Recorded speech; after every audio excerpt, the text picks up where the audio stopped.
الحمدللہ رب العالمین صلی اللہ علی محمد و آلہ اجمعین واللعنۃ الدائمۃ علی اعداء محمد و آل محمد اما بعد وفقنا اللہ و ایاکم للعلم والعمل الصالحین انشاءاللہ تعالی۔ ایک مرتبہ درود پڑھ لیتے ہیں جی۔ اللہم صلی علی محمد و آل محمد وعجل فرجہ۔ مصنف یہ کہتے ہیں کہ نستفید من ھذا الحدیث امور عدیدۃ۔ موضوع گفتگو غیبت صغریٰ کے متعلق چل رہا تھا اور مصنف نے شیخ صدوق علیہ رحمہ کی کتاب اکمال الدین سے جو ہے وہ ایک روایت پڑھی کہ جو جنازہ کے وقت امام مہدی علیہ السلام کا جو کردار ہے اپنے چچا جعفر کے متعلق، اور یہ ساری حدیث بیان کرنے کے بعد مصنف ایک عنوان باندھتے ہیں کہ اس حدیث سے اور اس واقعے سے ہمیں کیا چیزیں سمجھ آتی ہیں اور کون سی چیزیں جو ہے ہمارے سامنے آتی ہیں۔ سب سے پہلے کہتے ہیں کہ یہ چیز ہمارے سامنے آتی ہے کہ یہ جو جعفر تھا یہ الکذاب، یہ ایک جھوٹا انسان تھا اور اس نے بہت بڑا جو ہے وہ جرم کیا کہ اپنے آپ کو ایک خلافت کے لیے اور امامت کے لیے جو ہے وہ پیش کر دیا، جبکہ خود اس کے اندر جو ہے وہ امامت کی کوئی اہلیت بھی موجود نہیں تھی، بلکہ لوگ جو ہے وہ اس کے فسق و فجور کو اور اس کی جو عدم تقوی ہے سارے لوگ اس کو جانتے تھے اور سب کو پتہ تھا کہ یہ دین کا پابند انسان نہیں ہے۔ تو اس کے لیے ضروری تھا کہ وہ اپنے آپ سے جو ہے وہ اس امامت کی کیا نفی کرتا۔ بے شک جو ہے وہ بعض لوگ اس سے، جو دربار کے لوگ تھے وہ اسے خلافت کی مبارکباد دے رہے تھے، تو اس کو یہ چاہیے تھا کہ وہ نفی کرتا اور کہتا کہ نہیں میں خلیفہ نہیں ہوں، میں امام نہیں ہوں۔ لیکن صورتحال کیا نظر آتی ہے؟ مصنف کہتے ہیں کہ صورتحال اس کے بالکل الٹ نظر آتی ہے کہ وہ جو ہے وہ لوگوں کی بات کو رد بھی نہیں کرتا، بلکہ کان یتقبل التہانی من الناس، کہ وہ لوگوں سے جو ہے وہ مبارکباد کو وصول کر رہا ہوتا ہے، سارے آ کے اسے مبارکباد دے رہے ہوتے ہیں اور اس کو وصول کر رہا ہوتا ہے۔ اور اس سے جو بڑا نقطہ یہ ہے کہ شیعوں کے درمیان اس ٹائم پہ بھی یہ بات مشہور تھی، جس طرح بھی یہ حقیقت مشہور ہے، اس ٹائم پہ بھی یہ بات مشہور تھی کہ امام کے لیے جو نماز جنازہ پڑھتا ہے وہ فقط امام ہی پڑھتا ہے، کہ امام کا جو نماز جنازہ ہے وہ امام پڑھے گا، کیونکہ جو نماز جنازہ ہے وہ میت کے لیے دعا ہوتی ہے اور میت کے لیے جو دعا کرتا ہے وہ کون کرتا ہے؟ وہ فقط دوسرا امام ہی کیا کرتا ہے۔ یہ مصنف نے کیا بیان کیا۔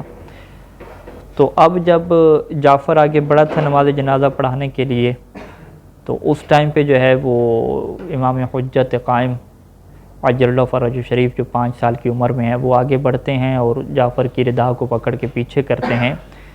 اور ایک ایسا کلمہ ارشاد فرماتے ہیں کہ جو فصاحت و بلاغت کے اوپر مشتمل ہے اور جس کی نظیر مصنف کہتے ہیں کہ ہمیں نہیں ملتی۔ وہ کلمہ کیا تھا کہ تأخر یا عم فانا احق بالصلاۃ علی ابی، کہ اے میرے چچا پیچھے ہٹ جائیے، میں جو ہے وہ اپنے والد کے اوپر نماز جنازہ پڑھانے کا زیادہ حق رکھتا ہوں۔ تو اب یہ جو کلمہ ہے کہ آپ پیچھے ہٹیں اور میں سب سے زیادہ حق رکھتا ہوں، یہ واضح طور پہ بیان کر رہا ہے کہ نماز جنازہ کی اولویت جو ہے وہ نسب کی وجہ سے نہیں ہے بلکہ امامت کی جو ہے وہ وجہ سے ہے۔ اگر نسب کے اعتبار سے دیکھیں تو جعفر بھی جو ہے وہ بھائی ہے، ٹھیک ہے، تو جب جعفر کس کا بھائی ہے؟ ان کے جو ہے وہ والد کا بھائی بنتا ہے امام حسن عسکری علیہ السلام کے، اور ان کا وہ چچا بنتا ہے۔ لیکن یہاں پہ امام علیہ السلام نے یہ فرمایا کہ نہیں، کیونکہ میں جو سب سے زیادہ نماز جنازہ پڑھانے کا حق رکھتا ہوں تو وہ اس وجہ سے ہے کیونکہ میں جو ہے وہ امام ہوں اور امام ہی امام کے اوپر کیا ہے نماز جنازہ پڑھانے کا حق رکھتا ہے۔ تو یہ واضح طور پہ ثابت کر دیا کہ لہذا جو وراثت ہے، جو امامت کی وراثت ہے وہ کیا مجھے ملے گی۔ اور یہاں پہ اب صورتحال کیا تھی کہ جب سب لوگوں کو یہ بات پتہ ہے کہ امام کے اوپر امام جو ہے وہ نماز جنازہ پڑھتا ہے، اور امام مہدی علیہ السلام کا جملہ ہی ایسا تھا کہ یہ جو بندہ ہے جعفر وہ لوگوں کے سامنے جو ہے وہ نہیں ٹھہر سکا، وہ فوراً کیا پیچھے ہو گیا، اس کا چہرہ کیا ہے زرد پڑ گیا، اور جب پیچھے ہو گیا تو پیچھے ہونے کے بعد پھر جو ہے وہ اس کا بعد میں جو کردار ہے وہ دیکھنے والا ہے۔ یعنی سب سے پہلے تو مصنف یہ کہتے ہیں کہ صورتحال کیا تھی کہ وہ امام مہدی علیہ السلام کے اس جملے کے سامنے نہیں کھڑا ہو سکا، وہ حالات اس کے ایسے بنے، وہ گھبرا گیا، چہرہ اس کا جو ہے وہ زرد پڑ گیا، وہ پیچھے ہٹ گیا، پیچھے ہٹ کے نماز جنازہ وغیرہ کیا ہو گئی۔ اس کے باوجود صورتحال کیا ہے کہ جب لوگ آتے ہیں اور بعد میں پوچھتے ہیں کہ بھئی ہم جو ہے وہ امام حسن عسکری علیہ السلام سے ملنا ہے اور پتہ چلتا ہے کہ وہ وفات پا چکے ہیں، تو بعض جو اہل وہاں پہ جو لوگ موجود تھے وہ اشارہ کرتے ہیں کہ بھی یہی جو ہے وہ امام ہے، جعفر کی طرف اشارہ کرتے ہیں، ٹھیک ہے۔ تو اب جو ہے وہ لوگ پھر جعفر کی طرف آتے ہیں، اور عجیب ہے یہ امر کہ جعفر جو ہے وہ ان کو انکار نہیں کرتا، وہ کہتا ہے کہ ہاں میں امام ہوں، یعنی ابھی تک جو ہے وہ اپنی بات پہ کہہ ڈٹا ہوا ہے۔ اور جب بعض اہل بصیرت آ کے اس سے سوال کرتے ہیں کہ یہ پھر بچہ کون سا تھا، ٹھیک ہے، جو حجت کے تحت دعوت کر رہا ہے اور امام کے پیچھے نماز پڑھ رہا ہے، تو وہاں پہ کہتے ہیں کہ جعفر کے بڑے عجیب جملے ہیں، اور یہ اللہ کی قسم کھا کے کہتا ہے کہ واللہ ما رأیتہ قط ولا عارفہ، کہ میں نے آج تک اس بچے کو دیکھا ہی نہیں ہے اور نہ ہی میں ایسے جانتا ہوں، یعنی سیدھا جو ہے وہ نفی کر دی۔ اب مصنف کہتے ہیں کہ عجیب و امرک یا جعفر، ہے جعفر تمہارا معاملہ بڑا عجیب ہے۔ ان احمد بن اسحاق القمی العاشر وهو فی قم یعرف هذا الصبی وانت لا تعرفہ، کہ احمد بن اسحاق قمی جو قم میں ہے وہ اس بچے کو جانتا ہے کہ یہ امام ہے اور امام مہدی ہے، آخری امام ہے، اور آپ اسے نہیں جانتے۔ بلکہ کثیر من الشیعۃ الغرباء رأوا الامام فی عہد والد الامام العسکری السلام وانت ما رأیتہ، کہ کتنے جو ہے وہ اجنبی شیعہ تھے جن کا کوئی نسب کا رشتہ داری بھی نہیں تھی، انہوں نے جو ہے وہ امام حسن عسکری السلام کے زمانے میں جو ہے وہ امام مہدی علیہ السلام کی زیارت کی، انہیں دیکھا، اور آپ جو ہے وہ نہیں دیکھا آپ نے۔ اور وہ مصنف بیان کر چکے ہیں کہ کس طریقے سے جو ہے وہ عقیقے کا اہتمام کیا، اور ہر ایک کے گھر پورے جو ہے وہ جانور بھجوائے گئے، بنی ہاشم کے تمام لوگوں کی طرف، سادات کے تمام لوگوں کی طرف، جو خاندان کے لوگ تھے ان کو تو کم از کم ساری چیز پتہ تھی، اور یہاں پہ یہ آپ جو ہے وہ دعویٰ کر رہے ہیں کہ میں نے جو ہے اسے دیکھے ہی نہیں ہوا اور میں جانتے نہیں ہوں یہ کون بچہ ہے۔ تو مصنف کہتے ہیں کہ ان کنت لا تدری فتلک مصیبہ، اگر تو تمہیں پتہ نہیں ہے اس بات کو تو یہ بہت بڑی مصیبت ہے۔ وَإِن كُنْتَ تَدْرِي فَالْمُصِیبَةُ عَظِیمَةٌ، اگر تمہیں پتہ ہے پھر جان بوجھ کے تم اس طرح کا جھوٹ بول رہے ہو تو پھر تو بہت بڑی کیا مصیبت ہے۔ وَيَا لَيْتَ جَعْفَرَ اکتفیٰ بِهَذَا الْمَوْقِفِ الْمُخْزِي الْمُخْجِلِ، کہ کاش جو ہے وہ جعفر فقط اسی موقف کے اوپر اکتفا کرتے اور کہتے کہ میں نہیں جانتا، لیکن اس سے بڑھ کے ہم یہ دیکھتے ہیں کہ وہ دوبارہ سے جو ہے وہ ڈٹا ہوا ہے اور کہہ رہا ہے کہ میں جو ہے وہ امام ہوں۔ اور پھر وہاں سے اسی روایت کا جو حصہ ہے کہ قم کی جب ایک جماعت آتی ہے اور ان کے پاس جو ہے وہ امانتیں ہیں بہت زیادہ، اور جب وہ سوال کرتے ہیں کہ امام کدھر ہے تو وہ لوگ جعفر کی طرف اشارہ کرتے ہیں، اور جعفر کی طرف وہ جب جاتے ہیں تو جعفر کہتا ہے کہ ہاں بھی میں امام ہوں، اور یہ جو تمہارے پاس جو مال وغیرہ ہے یہ سارا مجھے دے دو۔ اب وہ جو قوم کے لوگ تھے وہ بڑے کیا ہے ذہین تھے اس حوالے سے، ان کی امام حسن عسکری السلام نے تربیت کر رکھی تھی کہ جب بھی وہ خطوط لے کر آتے تھے، اموال لے کر آتے تھے تو امام پہلے انہیں کیا بتایا کرتے تھے کہ یہ فلاں فلاں شیعہ کا خط ہے اور یہ فلاں کا مالک ہے۔ تو جیسے ہی جعفر نے کہا کہ اچھا یہ سارا پیسہ وغیرہ یہ سارا مال کیا مجھے دے دو، تو انہوں نے جو ہے وہ جعفر سے وہی سوال کیا کہ اچھا تمہیں دے دیتے ہیں لیکن تم جو ہے وہ بتاؤ کہ یہ کس کس کے خط ہمارے پاس ہیں اور کتنا کیا مال ہے۔ اب وہاں پہ یہ روایت کے کیا جملے ہیں کہ جعفر جو ہے وہ اپنے کپڑوں کو جھاڑتے ہوئے اٹھتا ہے اور کہتا ہے کہ تریدون منا ان نعلم الغیب، کہ تم یہ چاہتے ہو کہ ہمیں جو ہے وہ غیب کی خبریں ہوں اور ہم علم غیب رکھنے والے ہوں، یہ کیسے ہو سکتا ہے؟ یعنی یہاں پہ مصنف کہتے ہیں کہ اس بندے کی جو ہے وہ آپ ڈٹائی دیکھیں کہ بجائے اس کے کہ وہ انکار کرے کہ میں امام نہیں ہوں، بلکہ الٹا جو ہے وہ ان کو سنا رہا ہے ان کو کہ بھئی میں علم غیب جاننے والا ہو گیا ہوں کہ تم ایسے مجھ سے کیا سوال کر رہے ہو، ٹھیک ہے۔ حالانکہ جاتے ہیں وہ جعفر کو نہیں پتہ کہ یہ علم غیب نہیں ہے بلکہ ہوا تعلم من ذی علم، کہ یہ جو علم والی ذات ہے اس سے جو ہے وہ سیکھنے، یہ تو اہل بیت علیہ السلام کے پاس ہوتا ہے۔ اور وَيَا لَيْتَ تَذَكَّرَ الْأَلَافَ مِنَ الْأَحَادِيثِ الْمَرْوِيَّةِ عَنْ جَدِّهِ وَعَنْ آبَاءِ الطاہرین، تو یعنی کاش کہ جعفر کو جو ہے وہ پتہ ہوتا کہ ان کے جو ہے وہ نانا رسول نے اور ان کے آباء طاہرین نے کتنی جو ہے وہ خبریں مستقبل کے دی ہیں، تو کیا یہ وہ سارے علم غیب والی باتیں تھیں؟ مصنف کہتے ہیں کہ فقط کاش کہ جو ہے وہ امیر المومنین علیہ السلام کے اس کلام کا جو ہے انہیں پتہ ہوتا کہ جب جو ہے وہ اہل بصرہ کو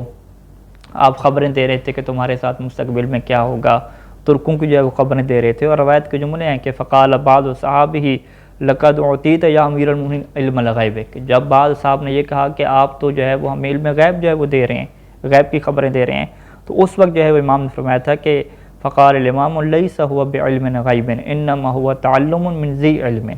کہ یہ علم غیب نہیں ہے بلکہ یہ علم والے سے جو ہے وہ ہم نے جو سیکھے ہیں یہ وہ باتیں ہیں، وہ انما علم الغیب علم الساعۃ، اور جو غیب کا علم ہے وہ کیا ہوتا ہے؟ قیامت کا علم ہوتا ہے، اور یہ وہی علم ہے کہ جس کو قرآن مجید میں اللہ نے کیا شمار کیا ہے کہ ان اللہ عندہ علم الساعہ، کہ اللہ کے پاس جو ہے وہ قیامت کا علم ہے، وَيُنَزِّلُ الْغَيْثَ وَيَعْلَمُ مَا فِي الْأَرْحَامِ وَمَا تَدْرِي نَفْسٌ مَاذَا تَكْسِبُ غَدًا، اور اس طریقے سے جو ہے پوری آیت امام علیہ السلام نے اس ٹائم پہ کیا پڑھی تھی۔ تو یعنی اللہ کے پاس کون سا علم غیب ہے اور جو ہمارے پاس نہیں ہے، وہ سارے اس آیت کے ذریعے سے جو ہے واضح کیا۔ اب مصنف یہ کہتے ہیں کہ بھئی جعفر کو اس چیز کا پتہ ہونا چاہیے تھا کہ یہ کوئی علم غیب کی بات نہیں تھی، یہ تو واضح جو ہے وہ اخبار تھیں اور وہ علم تھا جو اللہ نے جو ہے ان کو سکھایا تھا۔ کوئی غیب کی خبریں تھوڑی اس قرآن مجید کی آیت کی آ گئی ہیں کہ وہ ماؤں کے رحم میں جو بچہ ہے کیا یہ سعادت مند ہوگا، یہ شقی ہوگا، یہ اللہ کو پتہ ہے، اور ایک انسان نے جو ہے وہ مستقبل میں کیا بننا ہے یہ جو ہے وہ اللہ کو پتہ ہے۔ یہ جو ساری چیزیں قرآن مجید میں آیات میں علم غیب کا مصداق ہیں، یہ ساری چیزیں جو ہے وہ جعفر کو نہیں پتہ، اور یہ الٹا جو ہے ان کے اوپر اعتراض کر رہے ہیں۔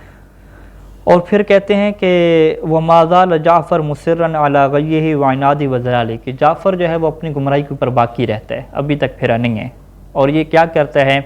قَدْ ذَهَبَ إِلَى الْمُعْتَمَدِ الْعَبَاسِي، معتمد عباسی جو اس ٹائم کا حاکم تھا کہ جس نے امام حسن عسکری علیہ السلام کو جو ہے وہ زہر دلوایا تھا اور انہیں شہید کیا تھا، وہ اس کی طرف چلا جاتا ہے اور انہیں وہ کہتا ہے کہ بھئی امام حسن عسکری علیہ السلام کا ایک بیٹا ہے جو کہ امام مہدی ہے، اور وہ کیا ہے گھر پہ کیا موجود ہے۔ اب مصنف یہاں پہ ایک جملہ لکھتے ہیں کہ وَكَأَنَّ جَعْفَرًا جَاسُوسٌ لِلْمُعْتَمَدِ ذِي الدَّارِ الْبَيْتِ، کہ صورتحال ایسے لگتی ہے کہ گویا کہ جعفر جو ہے وہ معتمد عباسی کا جاسوس بن کے جو ہے وہ رہ رہا تھا، کہ جیسے اس نے دیکھا کہ بھئی امام مہدی یہاں پہ موجود ہیں، فوراً جو ہے وہ چلا گیا۔ اس کا نتیجہ کیا نکلا کہ معتمد عباسی نے حکم دیا کہ سیدہ نرجس سلام اللہ علیہ جو امام حسن عسکری اسلام کی زوجہ تھیں، ان کو جو ہے وہ قید کر کے لے آئے، ان کو جو ہے وہ پکڑ کے لے آئے اور ان کو جو ہے وہ زندان میں ڈال دیا، اور ان سے مطالبہ کیا کہ کدھر ہے جو تمہارا جو ہے بیٹا امام مہدی کہاں پہ ہے۔ اور وہاں پہ جو ہے وہ سیدہ نرجس سلام اللہ علیہ نے جو ہے وہ تقیہ کی وجہ سے اپنی جان بچانے کی خاطر جو ہے وہ انکار کیا اس کا، لیکن خلیفہ نے جو ہے وہ اس کے انکار کو تسلیم نہیں کیا، بلکہ جو ہے وہ جو سامرہ کا قاضی ہے ابن ابی شوارب، وہ اسے حوالے کر دیا، سیدہ نرجس سلام اللہ علیہ کو ان کی طرف بھیج دیا، اور ان کو جو ہے وہ بڑی شدید قسم کی جو ہے وہ نگرانی میں کیا رکھا گیا، قید میں رکھا گیا، نگرانی میں رکھا گیا، اور ان سے یہ مطالبہ کیا گیا کہ جو ہے وہ تم بتاؤ اپنے بیٹے کے متعلق۔ تو بہرحال سیدہ جو ہے مسلسل انکار کرتی رہیں، اور پھر جو ہے وہ کچھ عرصے کے بعد جو ہے وہ اللہ تعالیٰ نے اس جو مشکل جو دور تھا اور مشکل جو ان کے اوپر رقابت تھی، ان کو رکھا گیا تھا محاصرے میں، اس کو جو ہے وہ ختم فرمایا۔ اور پھر یہاں پہ مصنف کہتے ہیں کہ لعنت ہو جو ہے وہ اس دور کے عباسی خلفاء کے اوپر اور معتمد کے اوپر، کہ کس طرح سے جو ہے وہ انہوں نے یہ جو ہے وہ ظلم کی جو ہے وہ داستان کیا رقم کی ہے۔ اب یہاں پہ مصنف اس حدیث کے اوپر تبصرہ اپنا مکمل کرتے ہیں، اور اس کے بعد ایک عنوان باندھتے ہیں کہ جعفر جو ہے وہ ابھی تک اپنے اسی باطل نظریے کے اوپر باقی رہتا ہے، اور وفد آخر من اہلکم، اور اہلکم سے ایک اور پھر وفد آتا ہے، اور اس کے ساتھ کیا حالات بنتے ہیں جعفر کے، اس روایت کو جو ہے وہ یہاں پہ لکھیں گے، انشاءاللہ اس کو ہم جو ہے اگلی گفتگو میں بیان کریں گے۔ وصلی اللہ علی محمد و آلہ اجمعین۔